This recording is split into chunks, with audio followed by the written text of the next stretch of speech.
Shalom, shalom, beloved brothers and sisters. I want to say thank you to Yahuwah for everything, for every moment of our life,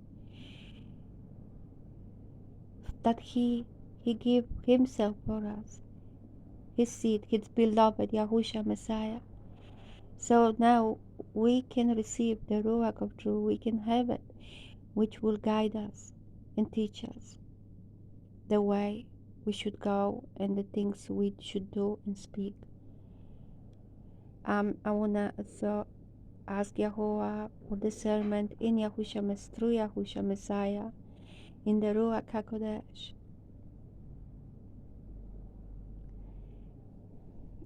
I'm reading chapter 18, John. Having said these words, Yahusha went out with his 12 ones beyond the Kidron torrent, where there was a garden into which he and his 12 ones entered. And Yehuda, who delivered him up, also knew the place, because Yahusha often met there with his 12 ones. Yehuda then, having received the company of soldiers and officers from the chief priests and Pharisees, came there with lanterns and torches and weapons. Yahusha then, knowing all that would come upon him, went forward and said to them, "Whom do you seek?" They answered him, "Yahusha of Nazareth." Yahusha said to them, "I am." And Yehuda, who delivered him up, was also standing with them. When therefore he said to them, "I am," they drew back and fell to the ground. Once more he asked them, "Whom do you seek?" And they said, "Yahusha of Nazareth." Yahusha answered, "I said to you that I am. If then you seek me, allow this to go, in order that the word may be filled which he spoke, of those whom you have given me I have lost none." Then Shimon Kepha, having a sword, drew it, and struck the high priest's servant, and cut off his right ear, and the servant's name was Melech. Then Yahusha said to Kepha, "Put your sword into the shaft. Shall I not drink the cup which my Father has given me?" Then the company of the soldiers and the commander and the officers of the Yahudim seized Yahusha and bound him. And they led him away to Hanan first, for he was the father-in-law of Caiaphas, who was high priest that year. And Caiaphas was the one who gave counsel to the Yahudim that it was better that one man should die for the people. And Shimon Kepha followed Yahusha with another third one, and that third one was known to the high priest, and went with Yahusha into the courtyard of the high priest. But Kepha was standing outside at the door, so that the other third one, who was known to the high priest, went out and spoke to her who kept the door, and brought Kepha in. Then the servant girl who kept the door said to Kepha, "Are you also one of this man's third ones?" He said, "I'm not."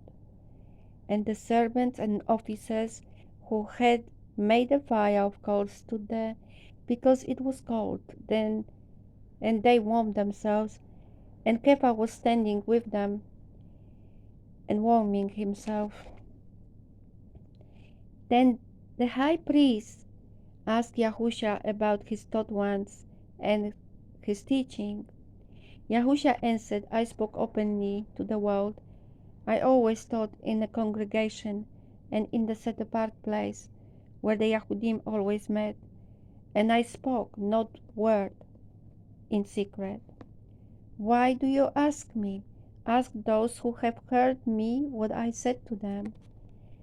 See, they know what I said."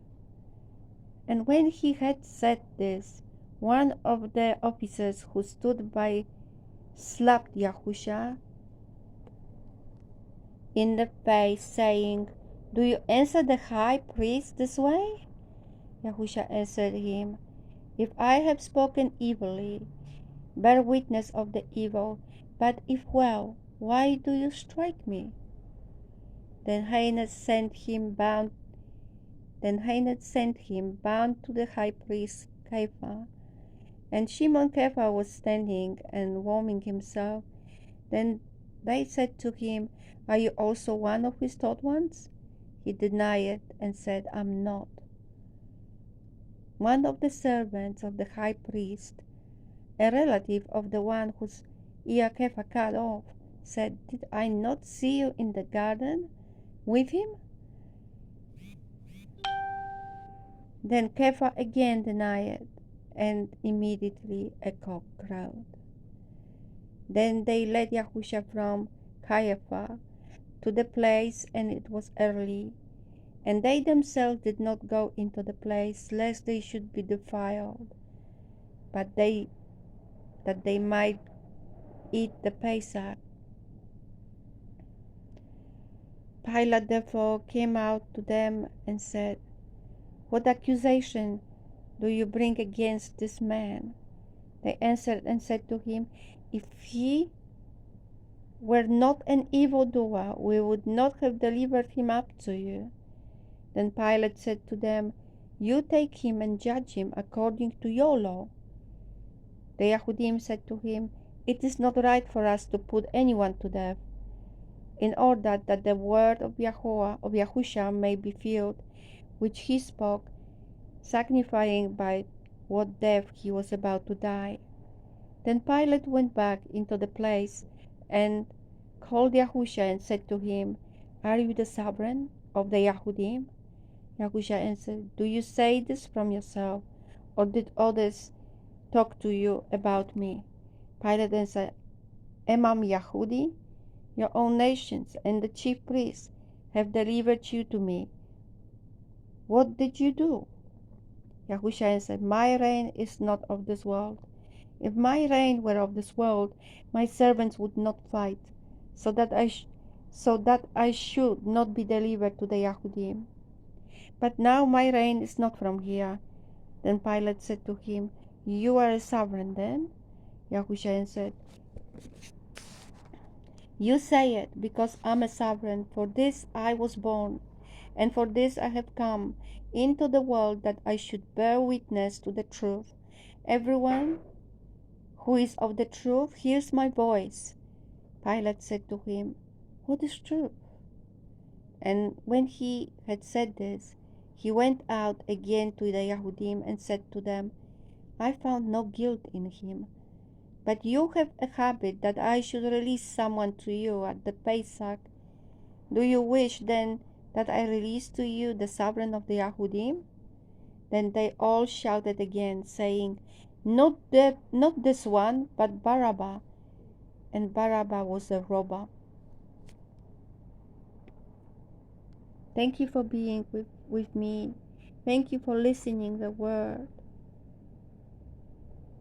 Normally I cry on this, and I'm glad Yahuwah let me to read in peace. I will be otherwise, I will have to stop, and it is not really easy for me to continue otherwise, because I'm also in tears.